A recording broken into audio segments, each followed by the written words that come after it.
네, 시청자 여러분 안녕하십니까? 헬로 이슈토크 시간입니다.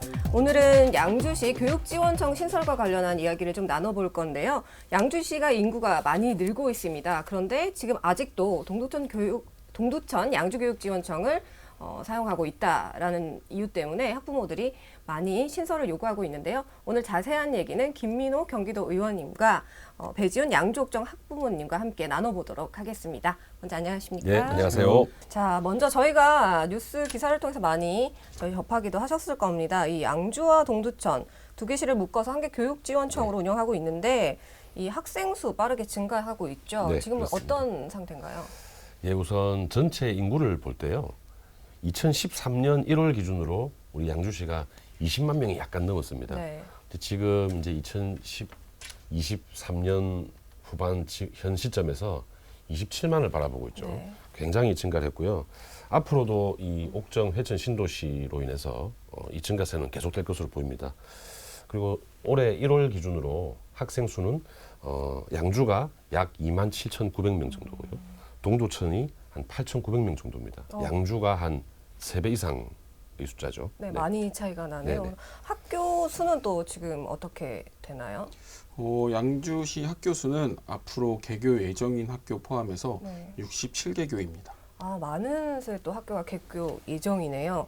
그 학생 수나 학교 수 자체가 이제 적지 않은데 사실 이 지역에 교육 지원청이 없다는 것 네. 이해할 수가 없거든요. 그리고 양주시 교육 관련 사무는 좀 어떻게 진행이 되고 있는지 궁금하거든요.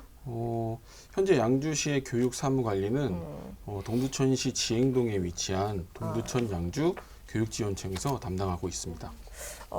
이 두 개시를 묶어서 한 개 교육 지원청으로 운영되기 때문에 양주시가 또 겪고 있는 그 문제점은 뭔지, 그리고 이게 신설이 꼭 되어야 하는 이유는 뭔지 궁금하거든요. 예, 그 우선 뭐 일반론적으로 하나의 기관이 이제 2개 이상의 지역을 관할 하면 네. 아무래도 이 주민 민원에 대한 대응 대응이. 속도가 떨어질 수밖에 없습니다. 그리고 집중도가 떨어지죠. 이렇게 지금 해야 될 일이 과밀해 있는 상황에서 또 다른 시까지 신경을 쓴다는 것은 네. 현실적으로 피해로 바로 이어질 수밖에 없습니다. 네. 예. 그리고 이제 이 왜 이제 꼭 있어야 되느냐 말씀하시는데요. 네. 지금 당장 이 통합교육청, 지원청 네. 이 직원들의 1인당 공문 생산량을 보면요. 네. 많습니다. 그만큼 업무가 가중하고 예를 들어서 또 학교폭력심의위원회가 열리잖아요. 네. 이 개최 현황, 처리 일수 이런 것 보더라도 압도적으로 많습니다.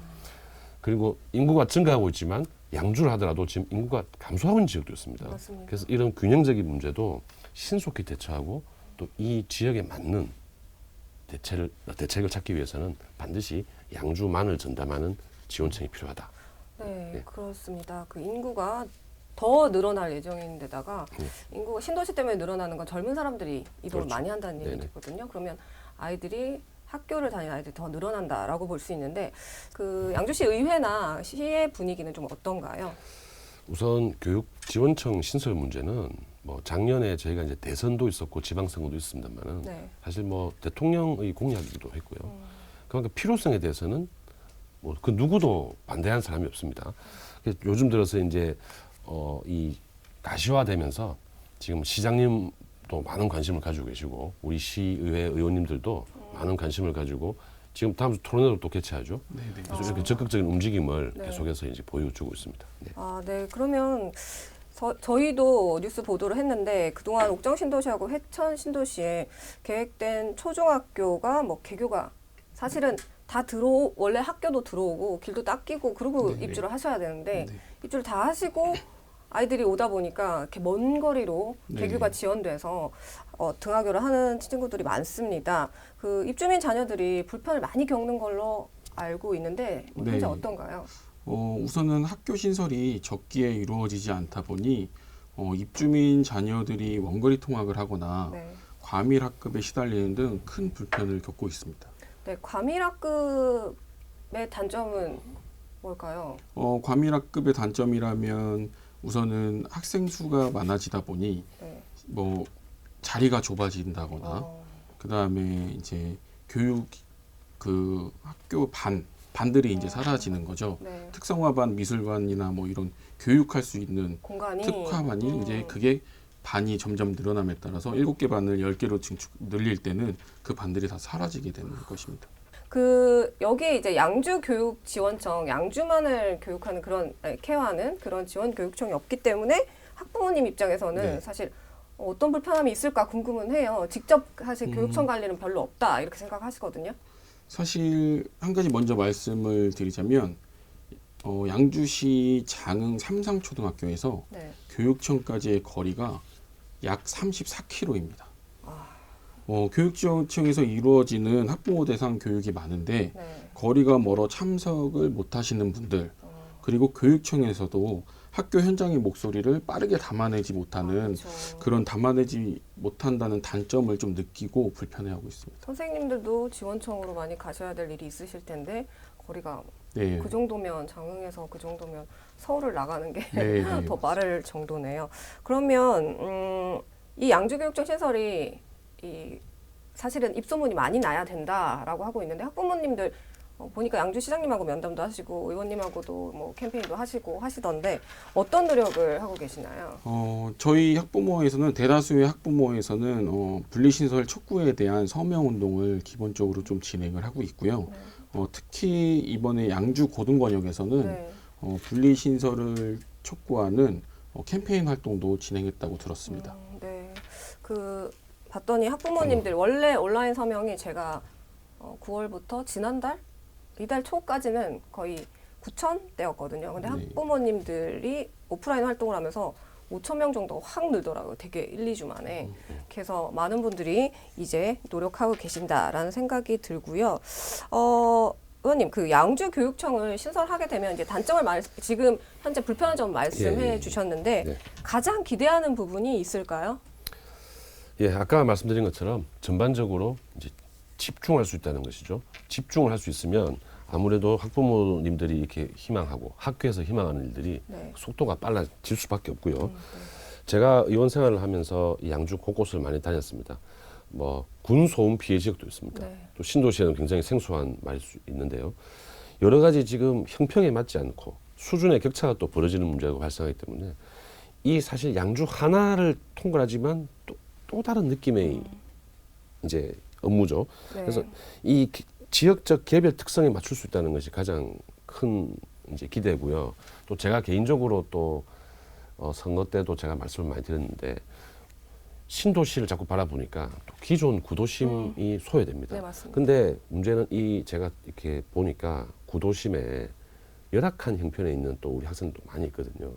그래서 이런 또 장학 제도를 일원화하고 또 단일화해서 정말 효율적인 이 지원을 해주기 위해서는 반드시 우리 양주만을 전담하는 지원청이 필요하고 그런 효과도 저는 기대하고 있습니다. 그때 제가 뭐 인터뷰하면서 들었던 예. 건 뭐 양주가 IB 뭐 네. 교육도 준비하고 있고 예. 그래서 그런 교육을 또 하려면 교육지원청이 있어야 한다라고 말씀하셨잖아요. 네. 그런 교육을 특화시키려면 그 양주 교육청 신설이 어떻게 많이 필요한 건가요? 지원이? 교육청 지원이? 예, 당연합니다. 그 IB 교육은 그 지금 전혀 또 생소하고 새로운 교육 방식이기 때문에 네. 이 교원에 대한 교육과 관리가 집중적으로 돼야 되는데요. 네. 이 해당 지역에 있는 이 학교들을 집중적으로 관리하기 위해서는 필요하고 제가 저번에 말씀드린 교육 특구 문제도 네. 이 양주를 바라보고 집중적으로 이게 지원을 하고 또 교육청, 교육부와 가교 역할을 할 수 있어야 되거든요. 네네. 예, 그래서 꼭 필요하다고 생각합니다. 네, 그러면 학부모님 입장에서는 이 교육청이 신설되면 학생들은 어떤 혜택을 누릴 수 있다고 생각하십니까? 학생들이 누릴 수 있는 건 물리적 거리로 인한 네. 교육청에서 지원의 한계점이 개선될 거라고 저는 생각되고요. 또 어떻게 보면 학생들이 아닌 양주시와의 연계 협력이 더욱 두터워질 것으로 기대됩니다. 아, 네. 그런데 사실은 9월부터 양주시가 또 이 서명 운동을 진행을 했습니다. 온라인 서명 운동이다 보니 사실은 5만 명이 되어야 뭐 교육부나 교육청에 이제 전달을 하겠다라고 공표하고 시작을 했는데도 사실 그렇게 빨리 그 서명 운동이 이렇게 늘어나지 않고 있습니다. 그래서 제 개인적인 생각은 양주시에 그때 의원님 말씀하셨죠. 워낙 없는 게 많아서 필요한 게 많으니까 다 서명운동을 받고 있어요. 네. 어느 하나 이제 안 해야 될 게 없으니까 네. 그러다 보니 이게 분산이 좀 되는 것 같아서 좀 안타까운데요. 반응은 좀 어떤가요? 제 개인적인 생각이지만 네. 이 서명 운동이라는 게 사실 아시는 분들은 아시지만 또 모르시는 분들은 거의 모르는 바가 크고요. 그리고 학부모가 지금 1만 명 정도 수준이라고 이렇게 조금 집계되고 있지만 네. 사실 학부모가 교육청에 서명을 하는 것과 그 서명한 거를 제출하는 기관이 다르기 때문에 이게 좀 수치가 저는 잘못된 게 아닌가 이런 생각도 듭니다. 네, 계속해서 양주교육청 신설과 관련해서 추진 방향에 대해서 좀 짚어보도록 하겠습니다. 그 임태희 교육감이 이제 선거를 시작했을 때 그 한 개 지역, 한 개 교육청을 공약을 했습니다. 지금 뭐 이제 교육부에서도 검토를 용역을 하고 있다라고 하는데 이게 사실은 아까 말씀하신 것처럼 12개 지역이잖아요. 이게 어떻게 될 거라고 좀 보십니까? 지금 제가 아까 말씀드린 것처럼 이렇게 학교 숫자를 봤을 때도 네. 우리 지금 양주는 이 12개 시 중에 지금 한 4위 정도에 해당할 정도로 굉장히 학교 수가 빵만하고 많습니다. 그리고 그게 끝이 아니죠. 지금 더 커지고 있습니다. 자꾸 네, 계속해서요. 맞아요. 그래서 이런 몇 안 되는 도시인데요. 그래서 저는 용역 결과도 분명히 우리 양주에는 단독 교육청이 필요하다고 나올 것이라 기대를 하고요. 가장 큰 또 문제는 용역보다도 우리 또 교육부와 교육청의 또 의지라고 생각합니다. 네. 그래서 그런 부분을 위해서 저도 계속해서 우리 교육감님께 계속해서 호소를 하고 있고 또 교육감님도 또 교육부에 우리가 이 순차가 아닌 이렇게 동시 네. 설치를 위해서 계속해서 이렇게 호소를 하고 계신 것으로 그렇게 알고 있습니다. 예. 네. 그런데 이제 그 지역들을 저희가 좀 살펴보니까 예, 예. 동두천하고 양주에 그러니까 그런 이렇게 붙어 있는 교육지원청 중에 색깔이 다른 데가 이게 다들 신도시라서 인구가 예. 늘어서 그런 건데 예. 양주랑 동두천은 너무 색깔이 다르잖아요. 그렇죠. 그래서 예. 이제 좀 더 이제 그게 필요하다라는 필요성을 느끼지 않으시냐라는 생각이 들고요. 네, 네. 이렇게 또 교육지원청이 또 설치가 되기 위해서는 어떤 기준이 필요한가요?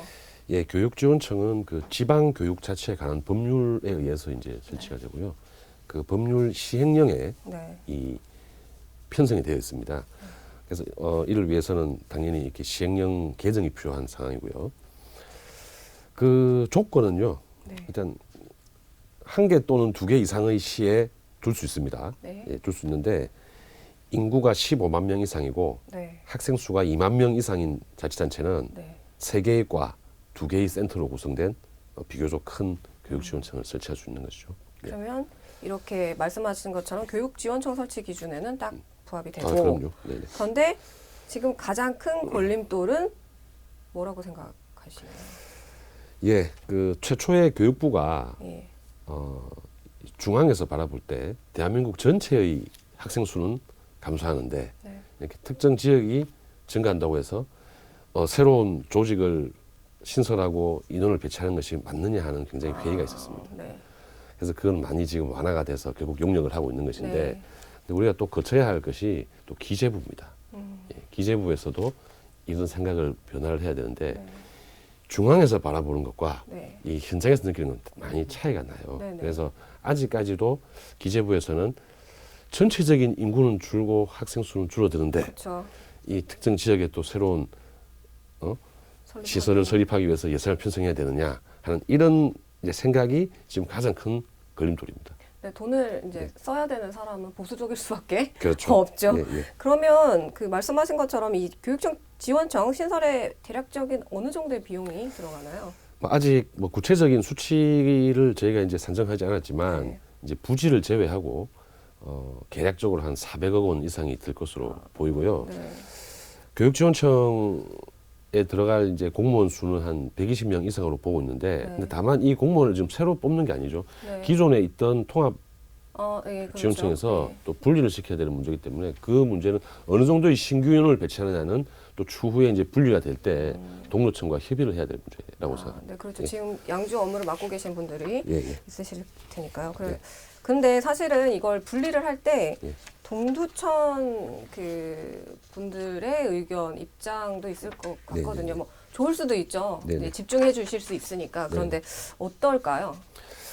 사실 아무래도 이 통합지원청이지만 네. 이 지금까지는 이 지원청이 동두천에 있다 보니까 네. 아마 형식적으로 동두천 시민들께서는 뭐 큰 불편함을 느끼시지 않으실 수도 그쵸. 있어요. 네네. 그런데 자세히 들여다보면 동두천 입장에서도 네. 동두천만을 전담하는 기관이 있으면 더 효율적일 것이고 분명 큰 차이가 있습니다. 동두천에는 뭐 물론 양주도 마찬가지지만 뭐 다문화 가정이 굉장히 동두천이 비율이 높죠. 네. 그러면 또 다문화 가정에 대한 교육에 또 집중을 해야 될 그런 현안도 있고요. 분명히 차이가 있을 것입니다. 예. 네, 그러면 동두천 시와도 사실은 혹시 교육지원청 부분은 협의를 좀 해야 하는 건가요? 예, 지금 실제로 그 동두천의 또 경기도의원님과는 뭐 저하고는 생각이 뭐 일치해서 뭐 그 의원님도 열심히 분리를 추진을 하고 계시고요. 뭐 동두천뿐만 아니라 지금 우리 경기 북부 자체에 이제 그 또 인근에 행안부에서 정한 인구 감소 지역이 있습니다.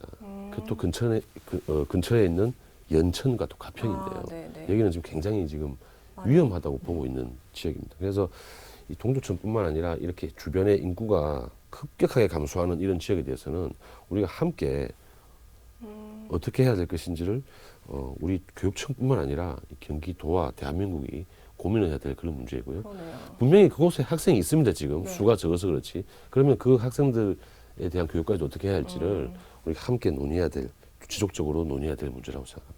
우리 지방자치단체의 이 역할이 우리 지역을 발전하고 우리 또 시민들이 원하는 바를 또 이루어드리는 거 아니겠습니까? 그래서 당연히 더욱더 우리 아이들이 안전하고 학교에서 우수한 교육을 받을 수 있는 것이 또 우리 양주 시민들에 대한 보답이라고 생각하고요. 저도 사실 예전에는 제가 이 고향이 양주가 아니다 보니 뭐 당연히 양주시니까 양주시에는 교육지원청이 있는 줄 알았습니다. 저도 그랬습니다. 네네. 왔을 근데 때. 와서 보니까 없었고요. 그래서 우리 시민들이 이 필요성을 좀 이렇게 많이 인지를 해주시고 의견을 많이 모아주시는 것이 저는 지금으로서는 제일 시급하고요. 아무리 용역 결과가 뭐 좋게 나온다 하더라도 네. 뭐 시에서 의지가 없으면 중앙에서 바라볼 때는 뭐 급하지 않다고 생각할 수 있거든요. 그렇습니다. 그래서 우리 시민들이 함께 박수와 응원과 열망을 보내주시면 지금으로서는 그것이 가장 제일 큰 힘이 될 것이고 예, 그 목소리가 중앙정부까지 이어질 것이라고 생각합니다. 그러면 또 마지막으로 네. 또 교육청 네. 그리고 교육부 양주 시민들에게 네. 끝으로 네. 전하고 싶은 말 있으실 것 같아요. 어떤 게 있을까요? 예, 우리 임태희 교육감께서 취임하신 이후에 우리 또 양주의 교육 환경 개선을 위해서 예산을 또 많이 지원해 주셨어요. 네. 그래서 제가 2021년도와 비교해 보니까 증액 숫자가 102억입니다. 102억이 증액돼서 예, 작년에 그 241억 원이 우리 양주 그 학교에 네. 이렇게 지원됐습니다. 그래서 이 교육감님도 우리 학생 수가 증가하고 있는 양주에 대한 관심이 많으시다는 것을 네. 알 수 있고요. 교육감님의 지원에 감사드립니다. 그러나 이 우리 지역의 특성 네. 고려한다면 또 더 많은 예산 투입돼야 할 것이고요. 그래서 제가 그 다리 역할을 열심히 하겠다는 약속을 또 우리 시민들께 드리고 우리 양주시 상황을 제가 계속해서 교육청과 네. 교육부에 알리고 호소해서 네. 우리 학생들이 불편함이 최소화되도록 네. 노력하겠다는 약속드리겠습니다. 우리 시민 여러분께서도 모른 척하지 마시고 많은 관심을 가져주시고 또 격려해 주시면 저희가 더 힘을 내서 열심히 하도록 하겠습니다. 네. 후보님도 네. 끝으로 한 말씀. 의원님 말씀에 적극적인 공감을 하고요. 양주 교육의 현장을 빠르게 파악하고 지원하여 지역의 특성에 걸맞은 교육 자치가 실현되었으면 좋겠습니다. 교육지원청이 꼭 분리 신설되어 양주시 교육 환경의 수준이 네. 한층 높아지기를 기대하겠습니다. 네, 오늘 두 분 모시고 또 양주 교육지원청 신설에 관한 이야기 좀 나눠봤는데요. 좀 더 홍보가 되고 좀 더 양주시가 들썩들썩해서 이 미래의 양주 시민이 될 이 학생들을 위해서 양주 교육지원청의 신설 꼭 될 수 있기를 또 저희도 기대해 보도록 하겠습니다. 예. 오늘 헬로 이슈 토크는 여기까지입니다. 시청해주신 여러분 고맙습니다. 감사합니다.